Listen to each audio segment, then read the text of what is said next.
નમસ્કાર વાલા વિદ્યાર્થી મિત્રો, આજે આપણે ધોરણ 6 પાઠ નંબર 1 ચાલો ઇતિહાસ જાણીએ આ પાઠના સ્વાધ્યાયના પ્રશ્નોના જવાબો જોઈશું. પણ એવું નથી કે માત્ર જવાબો જ જોઈશું, એની સાથે આપણે તે પ્રશ્નને યાદ રાખવાની ટ્રીક પણ જોઈશું. અને અંતે એક નાનકડી એવી ટેસ્ટ પણ છે ઓનલાઈન, જેના દ્વારા તમે ચેક કરી શકશો કે તમને આ વસ્તુઓ યાદ રહી કે નહીં. પ્રશ્ન નંબર 1, નીચે આપેલા પ્રશ્નોના વિકલ્પોમાંથી યોગ્ય વિકલ્પ પસંદ કરીને ઉત્તર લખો. તો પહેલો પ્રશ્ન, પ્રાચીન સમયમાં માનવી શેના ઉપર લખાણ કરતો હતો? તો ભાઈ પ્રાચીન સમય એટલે કે જૂના સમયમાં કાપડ નહોતા, કાગળ પણ નહોતા, ચામડું હતું એના ઉપર લખી નહોતું શકાતું, એટલે ભુર્જ નામનું વૃક્ષ હતું, એની આંતરછાલ હતી, એની ઉપર લખાણ લખતા હતા. એટલે આપણો જવાબ બનશે સી, ભુર્જ વૃક્ષની આંતરછાલ. એનો એક ફોટો પણ આપેલો છે, જે જરાક આપણે જોઈ શકો છો તમે અહીંયા.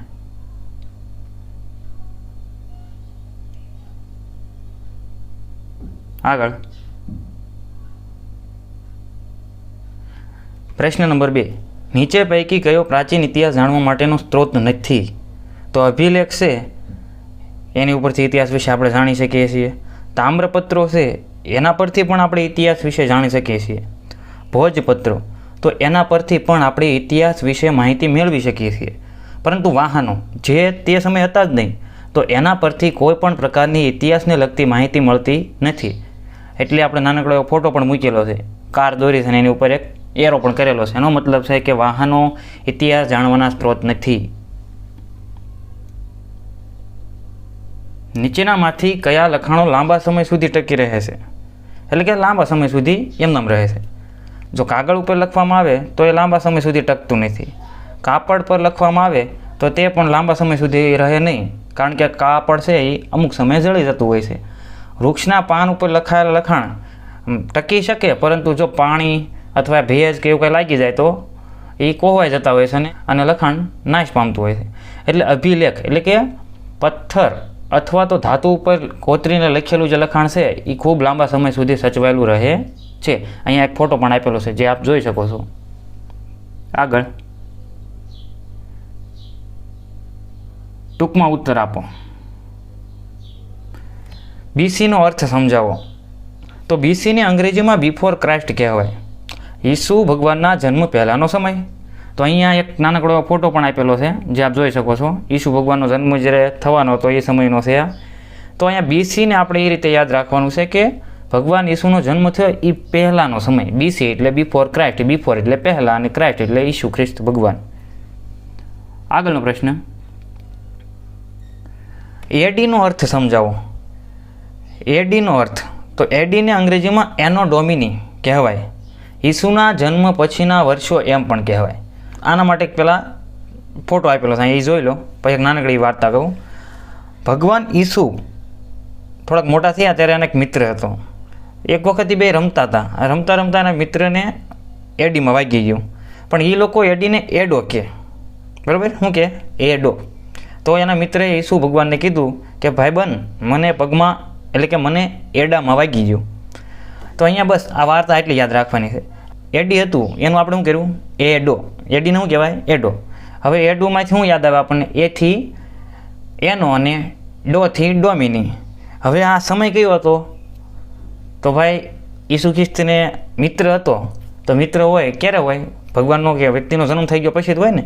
તો અહીંયા એડો મતલબ એનો ડોમિની અને ભગવાન ઈસુ ખ્રિસ્તના જન્મ પછીનો આ સમય, કારણ કે એનો મિત્ર હતો ક્યારે હોય? એનો જન્મ થઈ ગયો પછી. આગળ BCE એટલે શું? BCE એને અંગ્રેજીમાં બિફોર કોમન એરા કહેવાય છે. સામાન્ય કે સાધારણ યુગ પૂર્વે. પૂર્વે એટલે કે પહેલાંનો સમય. ઘણીવાર સાલવારીને VCને બદલે BCE તરીકે લખવામાં આવે છે. એટલે કે બિફોર ક્રાઇસ્ટને બિફોર કોમન એરા પણ લખી શકાય છે. હવે અહીંયા પ્રશ્ન નંબર 4, ભારતમાં સૌથી જૂના સિક્કા કયા છે? તો જવાબ, ભારતમાં ઈસવીસન પૂર્વે 5મી સદીના પંચમાર્ક સિક્કા સૌથી જૂના છે. પંચમાર્કના એટલે અહીંયા ફોટો પણ આપેલો, તમે જરાક જોઈ શકો છો. હવે સિક્કા છે તો એનો સમાવેશ કેમાં થાય? પૈસામાં. પૈસા એટલે કે સિક્કા. તો સિક્કા એટલે કે પૈસા, પૈસામાં પ યાદ રાખવાનો છે આપણે. તો પ ઉપરથી આપણને યાદ આવે 5મી સદી અને પ ઉપરથી ફરીને યાદ આવે પંચમાર્ક. 3 પ યાદ રાખો એટલે આ પ્રશ્ન તમારો ક્લિયર. હું ગેરંટી સાથે કહી શકું કે આ 3 પ યાદ આવી જાય તો તમને આખો પ્રશ્ન યાદ આવી જાય. પૈસા પૈસા એટલે કે સિક્કા, પૈસા 5મી સદી, પંચમાર્ક, એ કાર્ય 3 ક્લિયર. ઓકે, આગળનો પ્રશ્ન, ઇતિહાસ જાણવાના સ્ત્રોત કયા કયા છે? એટલે કે ભૂતકાળની ઇતિહાસની માહિતી આપણને શેના પરથી મળી શકે?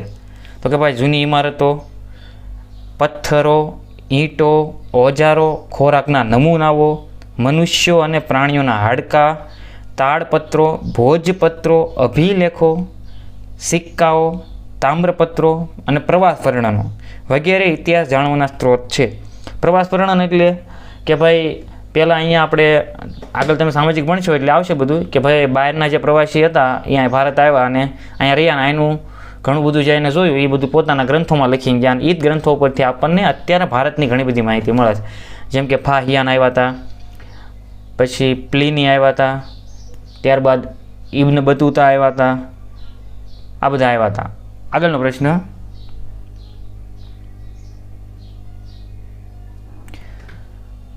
પ્રશ્ન 3, અ વિભાગની વિગતો બ વિભાગની વિગતો સાથે યોગ્ય રીતે જોડો. તો ભાઈ અહીંયા અભિલેખ, તો એની સામે આપણે જોયેલું છે કે પથ્થર કે ધાતુ પર કોતરાયેલું લખાણ અભિલેખ. ભોજપત્ર એટલે ભુજ નામના વૃક્ષની છાલ. તામ્રપત્ર તાંબાના પતરા ઉપર કોતરાયેલું લખાણ. અને બીસી એટલે આપણે હમણાં જોઈએ કે બિફોર ક્રાઇસ્ટ, જેને આપણે ગુજરાતીમાં કહેવી ઈસવીસન પૂર્વે. અને એડી તો હમણાં આપણે જોઈ હતી એડી એટલે એનો ડોમિની, એને ઈસવીસન કહેવાય, ઈસુના જન્મ પછીનો સમય. નીચે એના જવાબ પણ ફરીને આપેલા છે. આગળનો પ્રશ્ન. ઓકે, પ્રશ્ન પૂરા. તો અહીંયા મને આશા છે કે તમને બધું યાદ રહી ગયું હશે. નીચે ટેસ્ટની લિંક આપેલી છે, તેના પર ક્લિક કરીને તમારું મૂલ્યાંકન કરવું હોય તો કરી શકો છો. અને તમારે 10માંથી કેટલા ગુણ આવ્યા એ મને આગળના વિડીયોમાં અથવા આ વિડીયોમાં કોમેન્ટ કરીને જરૂર જણાવશો. ધન્યવાદ.